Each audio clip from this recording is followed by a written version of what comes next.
Imagine holding a balloon so tightly pressurized that releasing 1 square inch of its surface could shatter every window on your block. Now scale that balloon up to the size of a building. That is not a thought experiment. That is an industrial storage tank. Right now, in Longview, Washington, a paper mill is a crime scene. 2 people are dead. A chemical tank ruptured, and what followed was not just a leak, it was a demolition. And most people walking past facilities like this every single day have no idea how close they are living to the physics of catastrophe. So what actually happens inside a tank when things go wrong?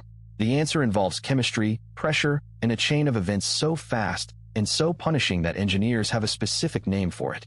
They call it a BLEVE, a boiling liquid expanding vapor explosion. The name sounds technical. The reality is almost elegantly brutal.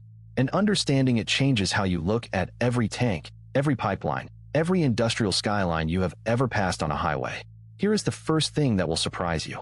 The danger is not really in the chemical burning. It is in the chemical changing state.